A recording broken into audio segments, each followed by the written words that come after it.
Hello there guys, Wardy here from SC2 Improve, and here today with another guide. It's been a little while since I put out a guide, but hopefully we're going to be putting them out once again on a regular basis now that the holiday period is coming to an end. Do remember, if you want to see the full written version for this guide, you're going to be able to check out the link for that to the top right of the video right now, or down in the description below. Today we're going to be looking at a TvT opening, which is going to be a gas first Reaper-Hellion play.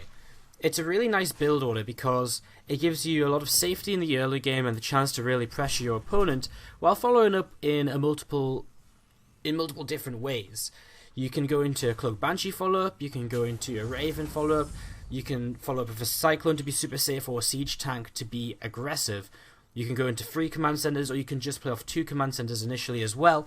There's a lot of different ways to play this out, and I actually have a couple of great replays as an example of the differences that are possible here with this build.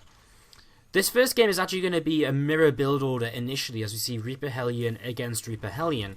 We're going to see Euthermal going up against Blue Cheese, and they're going to have slightly different follow-ups from what is the very similar opening. Right now, so far, we have seen a gas first from both players, and after they drop that barracks, they're going to add on the second gas, because this is quite a gas-intensive build. And of course, because you're going off 2 gases here early, you are going to be delaying your natural command center, with the idea that the map control you gain with the Reapers and Hellions, and the pressure you're able to apply with your follow-up, is going to be worthwhile. So very similar so far. Only slight difference is that Blue Cheese decided to add the factory, then started Reaper. Euthermal added the Reaper and then started the factory. So very slight differences, but what you're going to see is both players heading towards a very similar composition for the first few moments, and once they get up to the starport tech, that's when things are really going to start taking a change. This build is really great on any map, although it's better on maps which don't have an in-base natural, aka maps which are easier to harass at the natural and easier to keep your opponent pinned in towards their main base, because the Reaper-Hellion is going to be a fantastic combination of units early in the game to keep your opponent kind of locked in their main base and to get some early damage done. We'll see actually an example of this build against a non-mirror build after this first game. But for now, let's just look at the mirrors and talk a little bit more about the different transitions you can go into off of this early pressure.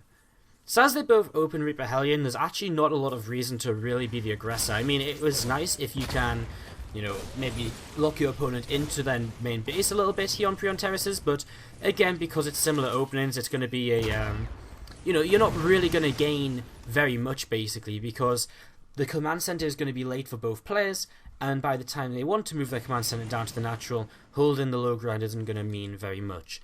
Euthermal does lose his first Reaper. It wasn't really worth sending it across the map, but because of Defender's advantage with this mirrored build order, it doesn't. There's not going to be very much that Blue Cheese can do, and we're actually going to see, because of Defender's advantage, Euthermal's going to be very safe. So again, I mean, this is very safe against the majority of things. 3 racks Reaper, etc. is fantastic against because of the speed of these Hellions and the fact you're getting Reapers of your own. So now that the starports are up, we see slightly different follow-ups from the initial Reapers and Hellions. We're going to see Cloak Banshee play coming in from Blue Cheese, and we're going to see the Raven coming in from Euthermal. So Euthermal's probably thinking to himself right now that because he can pretty much, most players go into Cloak Banshee off of this build, so what Euthermal is saying is, hey, I'm going to get a Raven out and kind of counteract that before it even happens. You can see that Blue Cheese is going to put on a little bit of a soft contain here. And once the Banshee comes across, there's a couple different ways you can use it. You can actually use it to attack these depots and try and pick those off. Of course, because this is mirror openings, we don't see a lot of utility right now with these early units. It's just kind of the map control. 3 Reapers, 3 Hellions, or 4 Reapers, 3 Hellions is where you kind of want to cut units, because you're going to want them extra minerals to go into your command center. You don't want to delay your expansion for too long. You can see both players get it down at a fairly similar time here. And we're going to see a Cyclone on the way up for Blue Cheese. So this is the way I prefer to do this build, because the Cyclone means that back at home, you're very safe from any kind of aggression your opponent's going for. The Raven to follow up after the first Banshee as well allows for you to be super safe, and really nothing can kill you. Obviously, Euthermal opened a bit differently. He's actually going into the Siege Tank, which allows him to be a bit more aggressive across the map in a few moments. And actually, this first engagement here is going to go Euthermal's way because of Defender's advantage.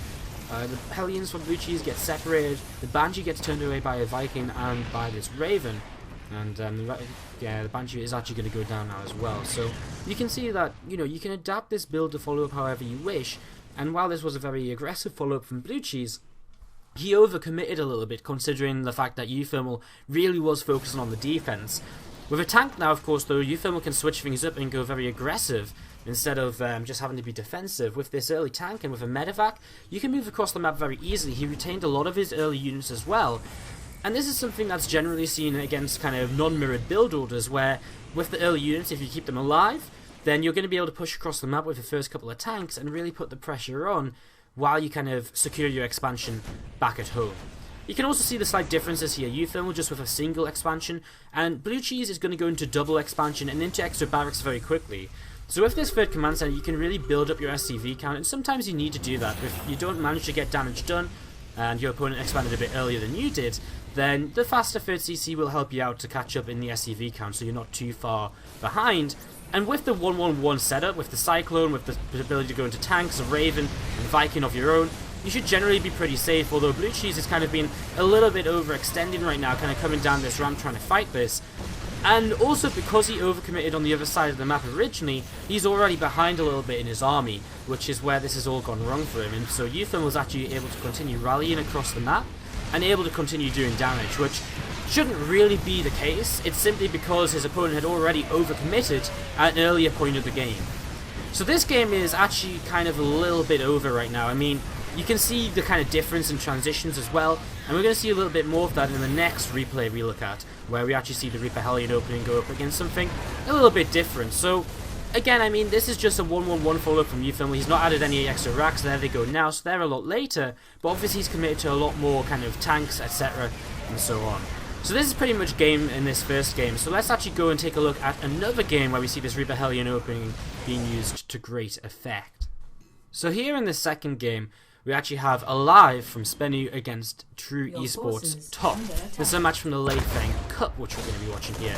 And so far, we're jumping into the game a little bit into this, but so far, it's been pretty much what you saw in the last game. Gas first, Reaper-Hellion into a starport off of 2 gases. Now this time the starport's going to be proxied, so already we're seeing a little bit of an example as to how you can open up a bit differently. And this is a build where Alive has gone for the Reaper-Hellion, and he's gone against a fast expansion of his opponent, Top, who's expanded quickly and is now going into a factory and starport of his own. So at 3 Hellions, we sort of see Alive beginning to transition away from this. He actually stops at 2 here, but I mean, 2 free Hellions, it's about the same. 2 free Reapers as well is kind of the number you're looking for here to apply pressure at the front. You've seen him already poke up a couple of times, and on this map it's not easy to poke up and do damage, but we'll actually see these Reapers coming up and getting a little bit of damage done, and at the same time, because of the proxy Liberator, it's kind of distracting at the front, allowing this Liberator to set up aggressively in the back, so kind of multitasking here. And this kind of goes with any build. You can do this with the Banshee opening as well, where you can distract at the front, pull units away, pick off Marines, and then make it so much harder for them to deal with the Banshee in the back at the same time. These Reapers are now going to get in here and get some more damage done, and behind all of this back at home, Command Center is on the way for Alive. He's continuing to macro, he's added on a reactor and a tech lab onto the factory. I don't believe he goes for a Cyclone this game, I think he just goes straight into Marine Tank. No, he actually does add on the Cyclone. So again, it's a very similar setup to what we've seen previously, where you get the Cyclone at home to defend yourself, and from that point on, you can go into a very standard game. Again, your Command Center's a lot later, which is why it's important to get some damage done. So in this game, Alive says, well, I've actually done quite a lot of damage. I killed a lot of workers. So my reaction to this is going to be to actually add on more racks and to actually be aggressive in the near future. Again, something you can generally do is go into the fast free command center, because you're going to be able to get siege tanks and cyclones up to defend back at home. And if you don't go for a proxy starport build, you can also have them Vikings up to help defensively as well. But again, I mean, also, whatever you do, you're going to be able to go into the extra racks afterwards, and from there, it's a very simple setup. You can go into your tech labs on the racks, you can go into your stim pack, you can start up siege tank production. You can see here, Alive has got his natural command center set up and ready to go. And from this point on, it's a straight up macro game where he's going to be at an advantage because of the opportunity he had early to create damage. And again, even if you don't do that much damage, the fast third CC is a way to come back into it. And the strong follow-up is also a way to come back into it as well. It's very important that you try not to lose your early harassment units, whether it be the Liberator, whether it be the Banshee. Whatever it is, you want to try and keep those alive, because there's always going to be openings in your opponent's base, which you can try and punish. So for this example, it's going to be the Liberator actually finds some more SCVs to kill.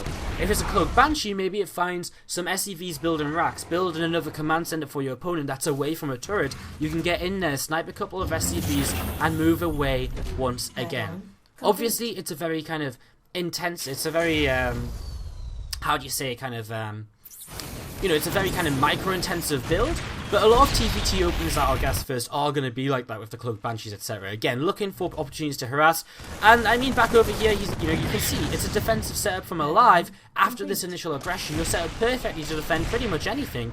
You've got a tank out, you've got plenty of Marines, and you're all set. Again, if you don't commit the Reaper-Hellion, then you've got them to defend with as well. If you do commit the Reaper-Hellion, then it's generally because you've done enough damage to have them justified losing them. And if you've done enough damage, then the push from your opponent isn't going to be as strong anyways. So this pretty much sums up what we have to talk about here. I mean, again, it's a very harassment-heavy opening. It's a delayed command center for yourself, but it can lead into a very standard game for you.